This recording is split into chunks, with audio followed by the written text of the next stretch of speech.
I'm Macy Eglund. Only in Newsday, we're looking at Long Island's highest paid executives. 10 of the highest paid CEOs raked in just under $7 million last year.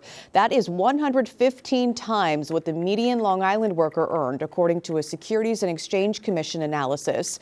Now, the bulk of the compensation came from stock options and bonuses. Timothy Goki, CEO of Broadridge Financial Solutions Incorporated, was the top paid executive at a Long Island public company with a $17.2 million compensation package. You can see the full list on our website, Newsday.com. Only a Newsday, environmental groups are sounding the alarm over plans to build a multi-billion-dollar underwater power cable from Long Island to Westchester. The Propel New York Energy Project would install high-voltage power cables in Hempstead Harbor and the Long Island Sound. Environmental groups, along with the village of Seacliff, are worried about potential impacts to marine life.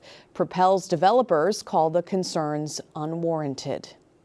A commuter alert for you. Parts of two busy roadways will be closed overnight. Roadwork is shutting down portions of Route 111 and the Southern State Parkway in Islip Town beginning tonight. Now, the ramp at exit 40S on the Southern State will close for the next 5 weeks, and Route 111 will close between Moffett and Union Boulevards for the next 5 nights. A developer is asking for millions in tax breaks for a proposed housing and retail project in Port Jefferson Station. Now, the project at the site of the former Port Jefferson Plaza Shopping Center would include 280 apartments and space for small restaurants and independent businesses. The development would also include a technology-focused collaboration hub for Stony Brook University engineers. McDonald's wants to build a new restaurant in Comac. The fast food giant is seeking approval from the town of Smithtown to build it on the site of this vacant Boston Market at the corner of Jericho Turnpike and Betts Highway. Indian American Long Islanders showing their pride. Yesterday, they celebrated India's 80th Independence Day with a parade in Hicksville. We are very proud to celebrate that our independence and remember at the same time all the people, they sacrifice their lives to get this freedom. India gained its independence from British colonial rule in 1947. Let's talk about your forecast on this Monday with meteorologist Jeff Banson. Yesterday cleared out pretty nice. It did. We got a lot of rain in a very quick period, for sure, yeah. About an inch across parts of the island. But yes, it did turn into a very nice day outside of a spotty shower during the afternoon. And we've got some very, very nice weather to start off your work week. Let's look outside. Montauk traffic circle this morning. Sun is coming up. Expecting a lot of sun today. A very, very straight chance of a shower this afternoon. Most of us will not see that. Most of us probably won't see much in the way of cloud cover. Cool, crisp morning out there, especially out towards the Hamptons and out to Montauk Point in the upper 50s. Little feel of fall out there, if you will. And the air is very dry. It was still very humid. Once that rain came through yesterday morning, did not get rid of a lot of that lingering moisture in the air, but that is a big change today with winds now surging out of the northwest. So a really nice day here. A little bit of a southwest wind this afternoon as the sea breeze kicks in, but for the most part, again, a gorgeous day and a sunny day out. That we'll track potentially a little pop-up shower here. There is a little line off to our west here, kind of the wraparound effect. This is the low. You can see it kind of swirling up here over the Great Lakes. Here is the front that came through yesterday that brought the rain. So we're sort of in between that. This little line dies out. It doesn't reach Long Island. Then we can see maybe a passing shower again from that upper level disturbance as we head towards the later afternoon hours, but it's not going to put a damper too much on what is otherwise a really nice day. Tomorrow, a great day once again. Looks like a mostly sunny day. And then I think Wednesday, also a great day before that next chance of rain coming in on Thursday. Here's your beach and boat forecast. It's a nice one today. 1 to 3 foot waves in the ocean, 1 on the Sound. A moderate risk of rip currents, but other than that, the surf conditions are excellent. I got a chance to dip into the water yesterday, about as good as it's felt all year long. And that tracks. Typically late August into September is your best bathing temperatures. Sunny, less humid, very spotty shower today. Temperatures around 80 island-wide. Nice night tonight. Tomorrow night, I should say, again, kind of like what we had this morning, a crisp air mass, and then Wednesday, sun and clouds before next chance of showers on Thursday. Right now, weekend returns looking good.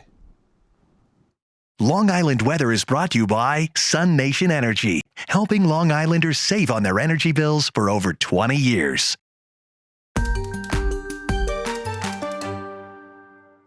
Only in Newsday, alcohol sales are down across the nation, and research shows it's because younger people are drinking less. A new Gallup poll finds 54% of U.S. adults say they consume alcohol. That's the same percentage from last year and still the lowest in 90 years.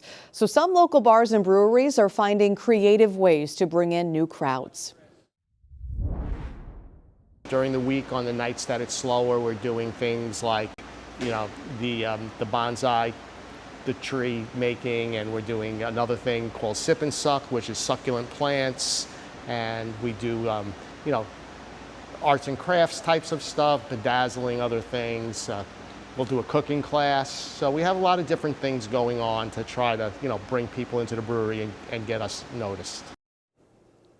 Newsday business reporter Tori Parrish explains why people are drinking less. Younger people are drinking less than previous generations did because of health concerns and more aware of health and the dangers of drinking. And so the bars and breweries are trying to bring in more non-alcoholic things, more mocktails, also lower alcohol drinks. And some of the research I've shown, because marijuana has been legalized in about half the states now, and for recreational use, the public perception of marijuana has changed over the past several decades, so it's more socially accepted than it used to be. So more people are smoking or vaping or however they're consuming it, and that's also a factor in fewer people drinking. Another factor is GLP-1 weight loss medications, such as Ozempic, Wegovy. Those could affect the user's tolerance for alcohol, can make them sick, or they just don't crave it anymore. So that also is a factor as well. Wow. You can read Tori's full reporting on this story on our website, Newsday.com. Out East with Doug Geed is brought to you by Connect One Bank, a better place to be. A brewery on the East End is embracing fresh air and fresh ingredients to attract customers. Let's head out east with Doug Geed to the Jamesport Farm Brewery.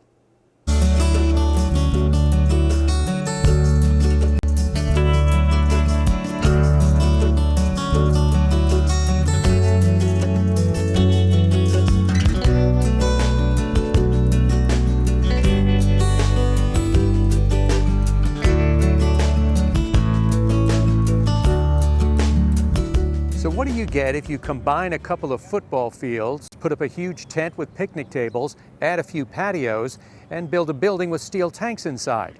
A brewery. I'm Doug Geed, out east on Newsday TV. Let's give you a tour of the Jamesport Farm Brewery.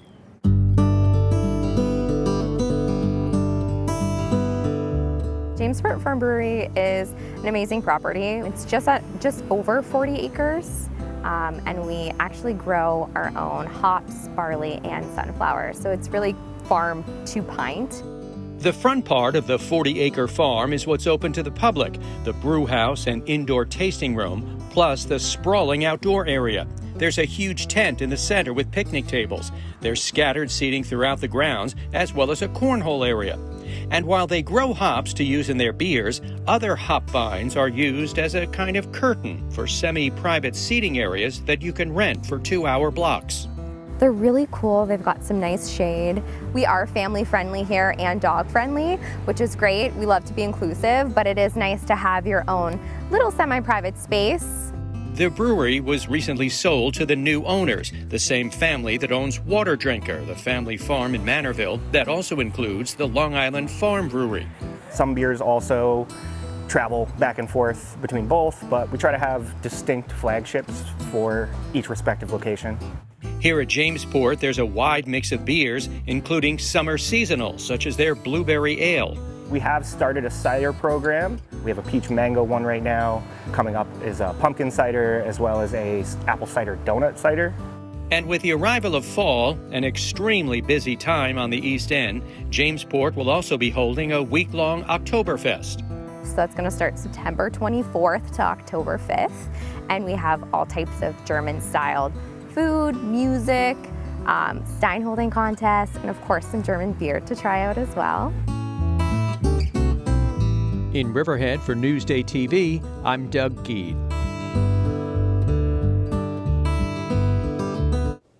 Exciting stuff coming up. You can plan your trip to Jamesport Farm Brewery and see more Out East with Doug Geed segments on our website, Newsday.com. Click Get More below the Newsday TV video box. Only a Newsday. It's one of the fastest growing sports on the island. But as our Jared Veluzzi tells us, flag football participation is hurting other athletic programs. Taylor Maletti of Hauppauge grew up each spring playing lacrosse, but when she entered high school, she switched over to a new sport in flag football. And it's a trend happening all across Long Island as flag football is exploding. I've been playing lacrosse since I was in first grade, and I also played tackle football when I was younger. And then I also started playing flag in third grade. And then once I heard that flag was coming to Hauppauge, I knew I wanted to switch over because I've always loved playing football. I love watching it. Taylor's dad, Steve Maletti, was the head coach of Hauppauge, and he saw other athletes making a similar decision. I had kids come from lacrosse to play. We've had a couple from softball. So yes, they have given us a chance, and we haven't had too many people leave. The numbers tell the story. Since the first official girls flag football season in the spring of 2023, participation has increased nearly 70%.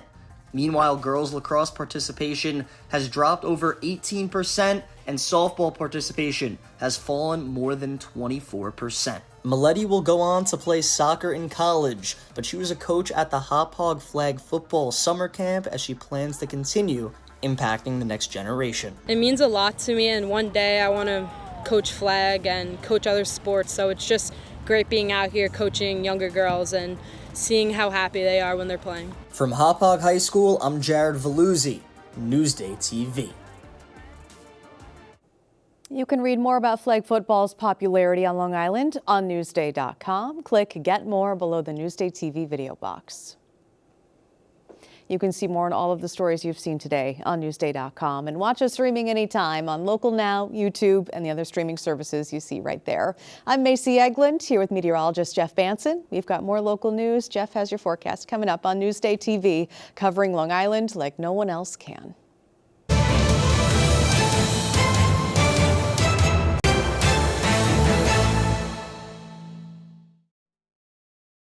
Join Carissa for a visit to Point Lookout for a day of food, fishing, and fun.